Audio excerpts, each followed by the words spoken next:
Astaghfirullah.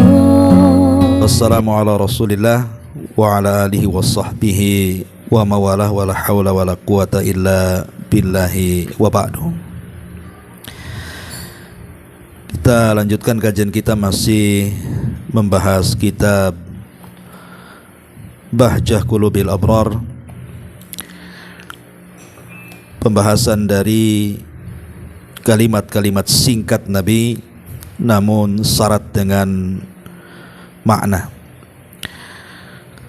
Dan kita masuk pada poin ke-26 dari kitab ini. Coba perhatikan bukunya. Di antara kehususan Nabi sallallahu alaihi wasallam. Kita baca hadisnya baru kita terangkan. An Jabir bin Abdullah radhiyallahu anhu maqala qala Rasulullah sallallahu alaihi wasallam u'titu khamsan lam yu'tahunna ahadun minal anbiya nusirtu birru'bi masirata syahrin wa ju'ilat liyal ardu kulluha masjida wa tahura fa ayyuma rajulin min ummati adrakat khussalatu falyusalli wa uhillat liyal ghanaim wa lam tahilla li ahadin qabli wa u'titu syafa'ata wa kana an-nabiyyu sallallahu alaihi wasallam yub'atsu ila qaumihi khassatan wa bu'ithtu ila an-nasi 'ammatan. Muttafaqun alaih. Dari Jabir bin Abdullah radhiyallahu anhu, dia berkata, Nabi sallallahu alaihi wasallam bersabda, aku dianugerahi 5 perkara yang tidak diberikan kepada para nabi sebelumku, yaitu aku diberikan pertolongan dengan ditanamkannya rasa takut pada musuhku dari jarak sebulan perjalanan, dijadikan bumi bagiku sebagai tempat salat dan bersuci, sehingga siapa saja dari antara umatku mendapati waktu salat maka hendaklah dia salat. Kemudian dihalalkan untukku harta rampasan perang yang tidak dihalalkan kepada seorang nabi pun sebelumku. Aku diberikan hak untuk memberi syafaat. Para nabi diutus untuk kaumnya, sedangkan aku diutus kepada seluruh manusia. Ma'asyiral muslimat, ibu-ibu yang dimuliakan Allah Subhanahu wa taala. Di sini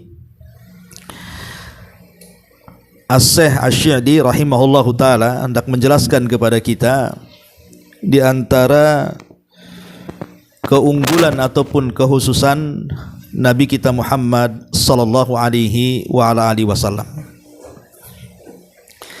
Lah, dalam hadis ini Nabi menjelaskan sebagian kecil, karena kehususan dan keistimewaan Nabi itu banyak sekali, baik dengan seluruh para nabi ataupun dengan seluruh umat manusia. Taib, untuk mempermudah pembahasan, saya akan bagi beberapa poin tentang kehususan Nabi sallallahu alaihi wasallam. Yang pertama, kehususan Nabi sallallahu alaihi wasallam dari seluruh manusia. Kemudian yang kedua, kehususan Nabi sallallahu alaihi wasallam dari seluruh umatnya, tetapi terkadang berserikat dengan nabi-nabi yang lainnya. Kemudian yang ketiga, kehususan umat Muhammad sallallahu alaihi wasallam dari umat-umat selain Nabi sallallahu alaihi wasallam. Inilah 3 poin yang kita akan bahas di siang hari ini. Yang pertama, kehususan Nabi sallallahu alaihi wasallam dari seluruh manusia. Pertama di sini, sebagaimana hadis yang kita baca yang diriwayatkan dan disepakati Bukhari Muslim muttafaqun alaihi di sini, di mana Nabi sallallahu alaihi wasallam diberikan oleh Allah Azza wa Jalla pertolongan oleh Allah dengan cara menanamkan rasa takut kepada musuh-musuhnya sebulan perjalanan. Logikanya Bu, kalau ibu berjalan 1 bulan kira-kira sampai di mana tuh? Lah sejauh itulah musuh berfikir kalau mau menyerang Nabi sallallahu alaihi wasallam, dan perasaan takut itu menjadikan kelemahan bagi musuh. Itulah kenapa pasukan Nabi sallallahu alaihi wasallam walaupun sedikit selalu dimenangkan. Kam min fi'atin qalilatin ghalabat fi'atan katsiratan biidznillah. Ini yang pertama. Kemudian yang kedua, waju'ilat liyal ardu kulluha masjida wa tahura. Dijadikan seluruh bumi ini bisa dijadikan tempat salat ataupun tempat bersuci. Kalau di agama-agama yang lain, mereka kalau ibadah itu ya harus masuk ke sinagog mereka, harus masuk ke gereja mereka, itu ya, ke tempat-tempat ibadah. Dan mereka tidak bisa ibadah di luar itu. Tetapi Islam tidak. Dimanapun selama tempat itu dibolehkan untuk salat, walaupun di trotoar jalan sekalipun, tapi bukan untuk konten Bu ya. Kadang salat trotoar jalan untuk konten pula deh.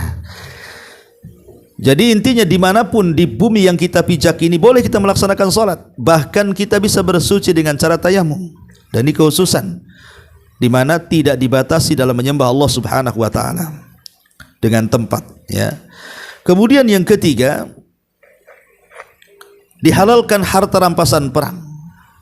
Zaman dulu harta rampasan perang tidak boleh dimanfaatkan ataupun dimakan. Jadi kalau mereka menang perang itu ya harus dibuang. Bahkan dalam sebuah sejarah Israiliyat dijelaskan bahwa untuk menunjukkan bahwa perang mereka ikhlas atau tidak ikhlas, artinya karena Allah atau tidak, itu terkadang harta rampasan perang itu diletakkan di atas ketinggian. Kalau menunjukkan perangnya itu diterima Allah, maka Allah akan kirim halilintar, kemudian akan membakar harta rampasan perangnya, menunjukkan Allah terima perangnya. Sama dengan kejadian kurban Habil dengan Habil. Jadi ketika Allah mengirim halilintar kemudian membakar kambingnya Habil, itu tanda diterima. Lah begitu juga harta ghanimah, karena mereka tidak boleh memanfaatkannya. Mereka diletakkan di ketinggian, kemudian Allah akan mengirim halilintar dan membakarnya. Tapi sekali lagi ini kan kisah-kisah Israiliyat yang tidak bisa kita jadikan hujah, hanya sebagai pelezat kisah saja. Tetapi yang jelas bahwa umat dulu tidak boleh menghalalkan ghanimah, tapi umat Islam boleh memanfaatkan. Bahkan ada bagiannya khusus tentang pembagian ghanimah itu, harta rampasan perang. Kemudian yang keempat, Nabi diberikan syafaat. Maksud syafaat di sini syafaatul uzma, karena hanya satu-satunya yang memberikan syafaat itu Nabi SAW. Karena ada hadis yang panjang sekali ketika orang datang kepada Nabi Adam, kemudian Nuh, kemudian Ibrahim, kemudian Musa dan Isa. Semua para nabi dari ulul azmi mengatakan nafsi, nafsi. Uruslah diri kalian, uruslah diri kalian. Ya, artinya mereka angkat tangan berikan syafaat, kecuali Nabi SAW yang kemudian sujud di bawah arsy dengan sujud yang lama sampai Allah mengatakan irfa ra'saka ya Muhammad sal tu'ta wa qul tusma washfa tushaffa. Katakan kau didengar, kemudian mintalah kau akan diberi, dan mintalah syafaat engkau akan diberikan syafaat. Maka satu-satunya Nabi yang mendapatkan syafaatul uzma adalah Nabi kita Muhammad SAW. Ini yang keempat. Dan yang terakhir dalam hadis ini, di mana seluruh para Nabi diutus kepada kaumnya, tapi Nabi kita diutus kepada seluruh manusia, jinnya dan manusianya.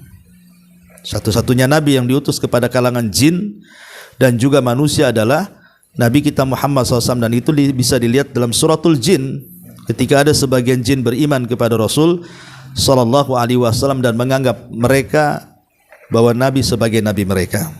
Ini diantara yang tertuang dalam hadis yang kita baca, 5 perkara yang merupakan kekhususan Nabi Sallallahu Alaihi Wasallam selain daripada seluruh manusia.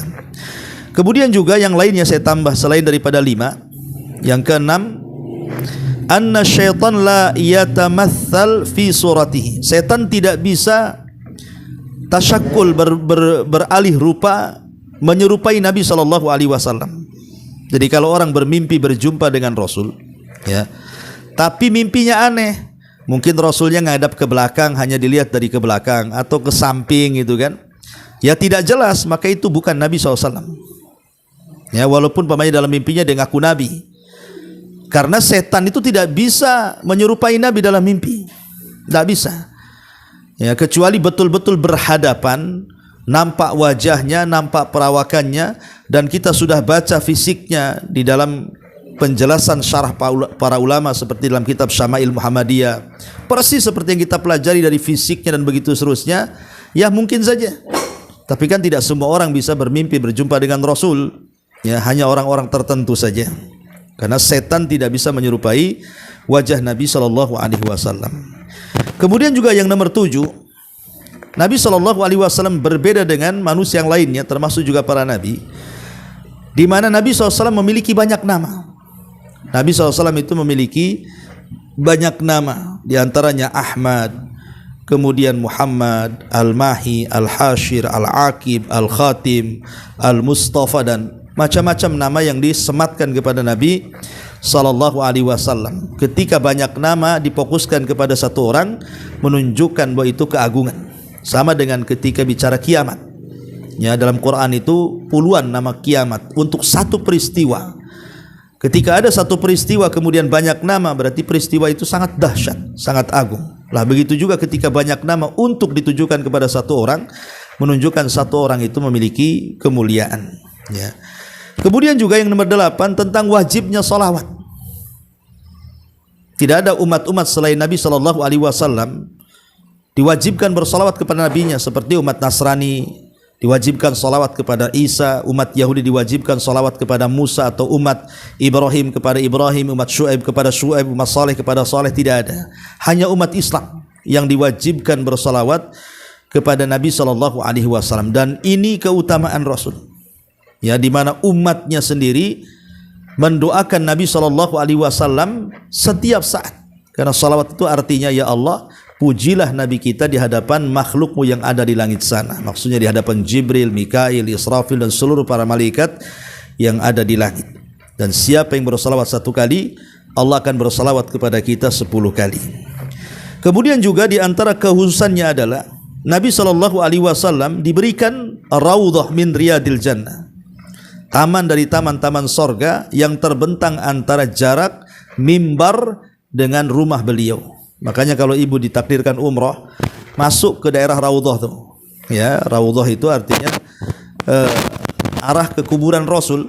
Karena Rasul kan dikubur di rumah Aisyah.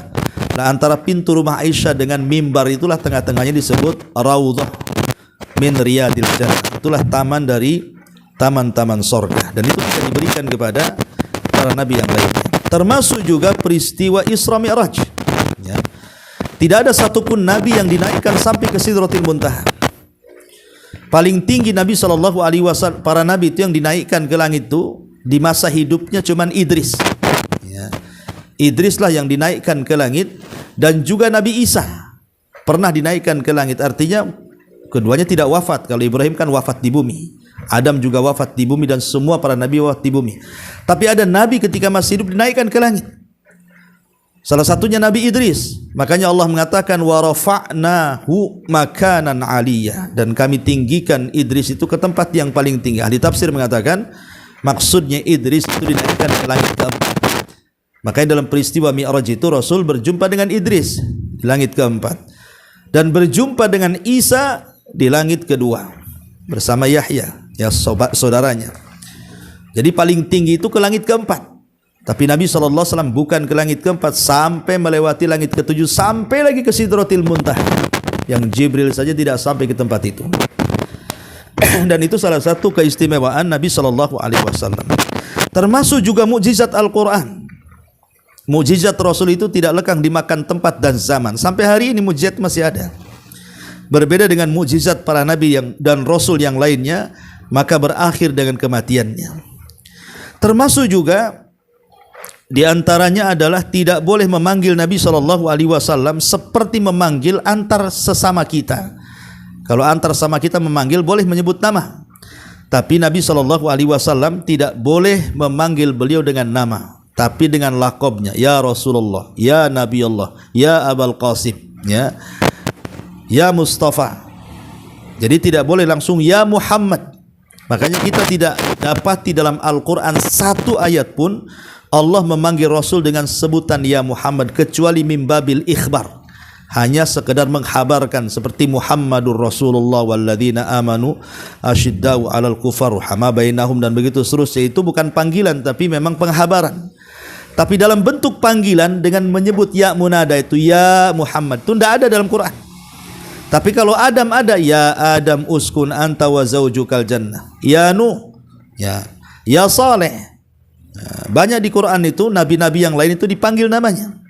Tapi Nabi SAW tidak pernah dalam Quran dipanggil namanya. Paling ya ayyuhal muddathir, ya ayyuhal muzammil, ya ayyuhal rusul, ya ayyuhan nabi, dan begitu seterusnya. Dan ini kekhususan yang Allah Subhanahu wa taala berikan kepada Nabi SAW.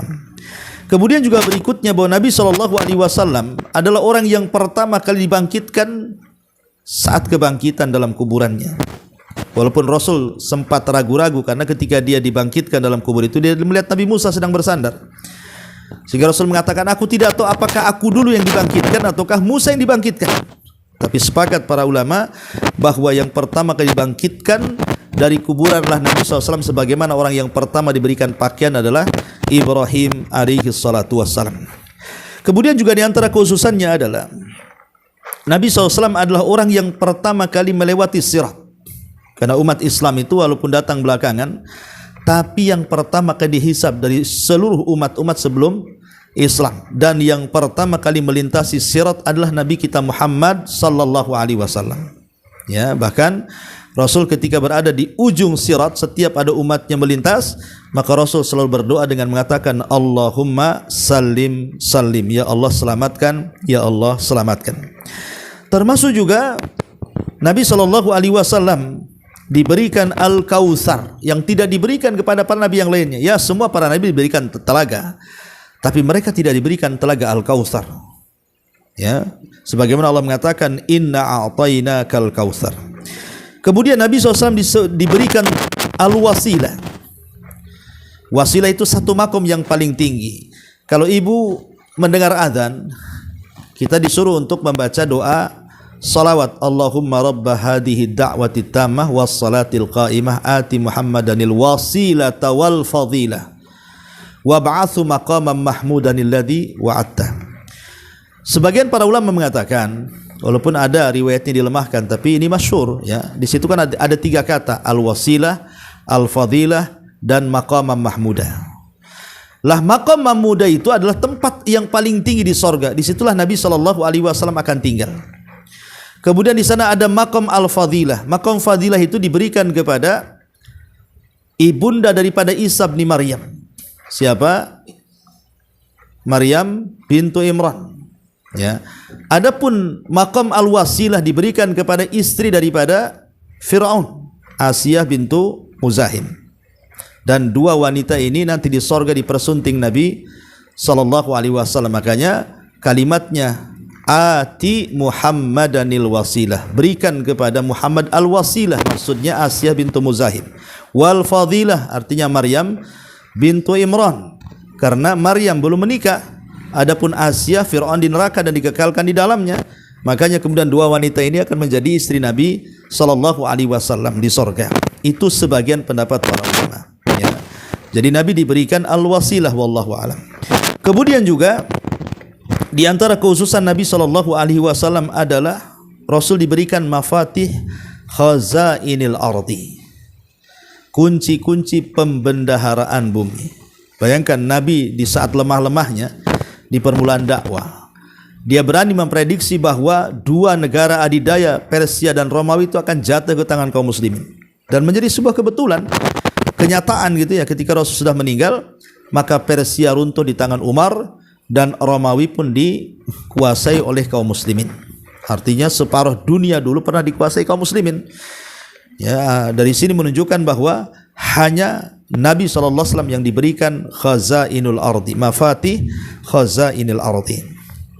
Lah ini juga diantara khususan Nabi SAW, termasuk juga Nabi SAW dianggap sayyidu waladi Bani Adam yaumal qiyamah, berdasarkan sabdanya ana sayyidu waladi ibni Adam yaumal qiyamati wala fakhr. Ya, aku adalah pemimpin anak Adam dan aku tidak sombong kelak pada hari kiamat. dan banyak lagi ya. Ini diantaranya kekhususan dan keistimewaan Nabi Shallallahu Alaihi Wasallam. Poin yang kedua, kekhususan Nabi Shallallahu Alaihi Wasallam selain umatnya. Jadi hanya Nabi yang punya, tapi umatnya tidak punya. Tapi terkadang berserikat dengan nabi-nabi yang lainnya. Ya. Yang pertama adalah al-haud yaumal qiyamah, telaga. Yang punya telaga itu, yang diberikan telaga hanya Nabi saja dan para nabi yang lainnya. Dan telaga yang paling besar adalah telaga yang diberikan kepada Nabi SAW. Likullin nabi haudun, kata Rasul. Setiap nabi itu punya atau memiliki telaga. Walaupun menjadi khilaf para ulama, sebagaimana dijelaskan dalam kitab Aqidah Tahawiyah, di mana letak telaga itu? Ada yang mengatakan sebelum titian, ada yang mengatakan terbentang dengan titian, ada yang mengatakan setelah titian. Itu rincian daripada Imam At-Tahawi. Walaupun pendapat yang kuat, kata beliau, adalah sebelum titian. Karena disesuaikan dengan dalil akal, di mana ketika orang bangkit dari kubur merasa haus, yang dicari pasti air. Makanya kemudian telaga itu berada sebelum titian. Ini yang pertama. Yang kedua juga bahwa Nabi SAW atau para nabi yang lainnya kalau sampai meninggalkan harta, hartanya tidak diwariskan. Tapi kalau umatnya kan diwariskan kepada ahli warisnya, tapi Nabi tidak mewariskan harta. Makanya kenapa Nabi mengatakan al-anbiya warathatul al-ulama warathatul anbiya.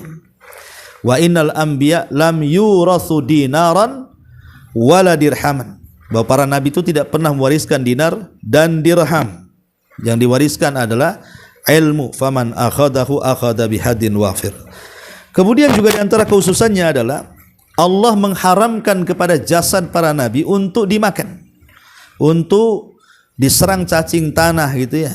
Makanya kalau seandainya Allah takdirkan kita menggali jasad Nabi dalam kuburannya, maka kita yakin jasad Nabi tidak akan berubah sejak dia meninggal sampai hari ini, karena tidak mungkin dimakan tanah. Dan terbukti ketika Nabiullah Sulaiman meninggal di singgasananya, dan sebagian ahli tafsir menceritakan Sulaiman tuh hampir bukan hanya hitungan hari bulan sampai tahun ya duduk di singgasana itu. Lah jin-jin itu tidak tahu kalau Sulaiman sudah meninggal. Ya, jin-jin itu tidak tahu, mereka masih bekerja. Cuman karena rayap yang kemudian memakan tongkatnya, akhirnya tongkatnya roboh bersama robohnya jasad Sulaiman, barulah kemudian jin-jin mengetahui Sulaiman itu sudah meninggal. Seandainya tongkat itu tidak terkena rayap, kata para ulama, tentu Sulaiman akan seperti itu selamanya.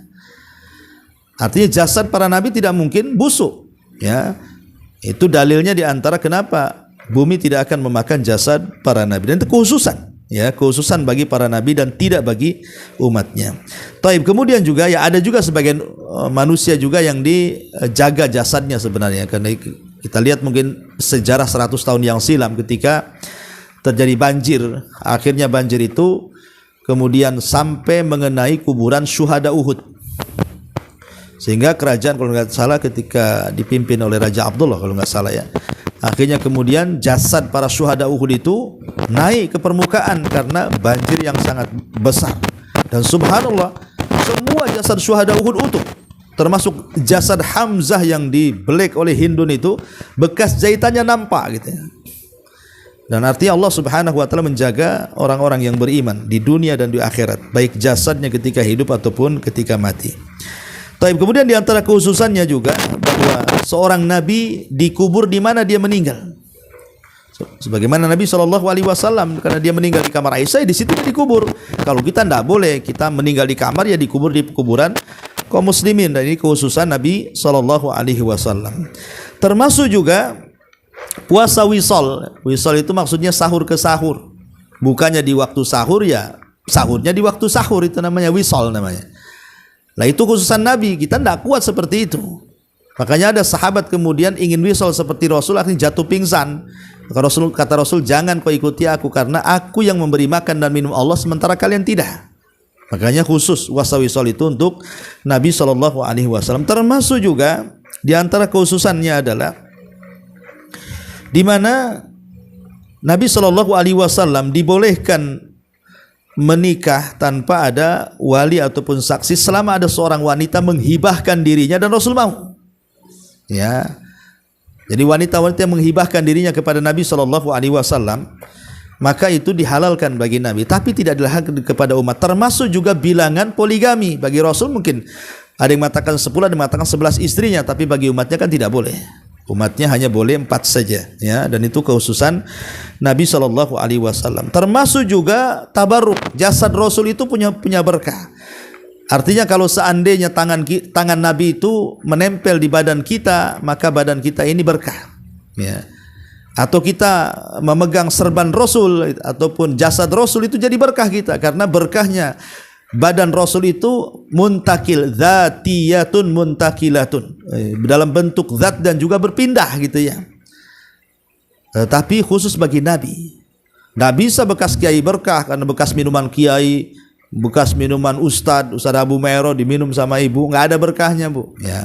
Jadi itu khusus Nabi SAW. Nabi itu ludah saja ditangkap para sahabatnya, langsung ludahnya dilap-lap kepada badannya. Nabi dicukur saja mau perang itu ngambil rambutnya, bekas wudunya saja mau perang. Nah, karena memang sifat berkah di jasad Rasul itu namanya dzatiyatun muntakilatun dalam bahasa ulama akidah. Dia berkahnya secara zat dan bisa berpindah. Ya, karena berkah itu kan ada yang sifatnya dzati, ada yang sifatnya ma'nawiyah. Seperti sifatnya ma'nawi itu Quran. Kalau kita semata-mata memegang Quran ya tidak dapat berkah, tapi kalau kita membacanya baru dapat berkah gitu ya. Nah, seperti itu contohnya. Atau kemudian air zam-zam, kalau kita pegang saja untuk cuci tangan ya tidak berkah, kalau diminum baru berkah. Nah, itu namanya ma'nawiyah gitu ya. Tapi kalau jasad Rasul itu zatnya memang berkah. Bahkan ada orang yang matanya sakit diludahi Rasul sembuh. Nah, itu karena memang berkah ludah-ludahnya Nabi SAW, dan ini khususan Nabi dan salah satu mukjizat Nabi SAW. Kemudian juga Rasul itu matanya tidur tapi hatinya tidak pernah tidur. Itu khususan Nabi. Kalau kita kan mata tidur, hati juga tidur, dua-duanya, ya. Kemudian juga di antara khususan Nabi SAW adalah bahwa Nabi SAW tidak akan pernah mati dengan cara dibunuh sadis. Ya, ulul azmi, khususan Nabi SAW dan ulul azmi rata-rata tidak ada yang mati dibunuh. Mereka matinya itu rata-rata entah sakit, entah apa gitu ya. Makanya Isa bin Maryam ketika hendak dibunuh diangkat ke langit oleh Allah dan digantikan oleh yang serupanya. Kenapa Isa tidak sampai dibunuh oleh orang Yahudi, walaupun orang Yahudi mengklaim membunuh Isa? Karena seorang ulul azmi minar rusul tidak mungkin dibunuh dengan cara sadis. Ya, kalaupun mereka meninggal ya meninggal normal, tapi Isa kan belum meninggal, baru meninggal di akhir zaman. Ya, ini juga di antara kekhususan yang kedua. Yang ketiga, yang terakhir adalah khasais al ummat Muhammadiyah, kekhususan umat Muhammad di antara umat-umat selain umat Rasul. Yang pertama, umat Islam adalah sebaik-baik umat. Umat Islam adalah sebaik-baik umat dari seluruh umat-umat Islam, dari seluruh umat-umat selain daripada Islam. Yang kedua, bahwa berkumpulnya umat Islam itu tidak mungkin mereka bersepakat di atas kesesatan. Kemudian juga yang ketiga, bahwa umat yang pertama kali masuk surga adalah umat Islam. Umat yang pertama kali masuk surga adalah umat Islam. Kemudian umat yang pertama kali meniti titian Siratal Mustaqim juga umat Islam. Kemudian juga di dalam Islam ada hal-hal yang diampuni kalau dia lupa, kalau dia tidak sengaja atau karena dia dipaksa gitu. Maka ini rufiatil qalam, qalamnya diangkat tidak mencatat. Tapi umat yang lain tidak. Ya, tidak ada rukhsah seperti ini. Kemudian juga umat Nabi SAW nanti pada hari kiamat akan bercahaya, baik bekas-bekas sujudnya ataukah bekas-bekas wudunya. Dari situlah Rasul mengenali umatnya dan tidak ada pada umat-umat yang lainnya. Termasuk juga di antara khususan umat Nabi SAW adalah Allah berikan 70.000 orang yang masuk surga tanpa hisab dan azab. Dan ada riwayat yang mengatakan setiap 1.000 orang akan membawa ribuan orang lain untuk masuk ke dalam surga, karena 2/3 penduduk surga adalah umat Islam. Ya. Kemudian juga di antara khususan umat Islam adalah dihalalkan bangkai, dan itu tidak dihalalkan kepada umat selain Islam. Maksudnya bangkai di sini bangkai yang berkenaan dengan ikan-ikan yang ada di lautan, ya, itu dibolehkan. Sebagaimana Rasul mengatakan uhillat lana maitatani wadamani, dihalalkan kepada kami 2 bangkai. Pertama bangkai ikan, yang kedua bangkai belalang. Itu dibolehkan dan itu kekhususan yang tidak diberikan kepada umat sebelum daripada Islam. Dan banyak lagi kekhususan baik nabi di antara nabi-nabi yang lainnya, atau nabi dengan umatnya, atau umat nabi dengan umat nabi yang lainnya. Dan ini menunjukkan bahwa kita ini diberikan oleh Allah Subhanahu wa taala agama terbaik, nabi terbaik, umat terbaik, kitab terbaik. Dan Allah katakan kuntum khaira ummatin ukhrijat linnas, kalian sebaik-baik umat yang dikeluarkan kepada manusia. Inilah diantara sedikit penjelasan dari kekhususan Nabi sallallahu alaihi wasallam. Wallahu a'lam bishawab. Silakan kalau ada yang mau bertanya untuk kajian siang hari ini. Kita buka tanya jawab.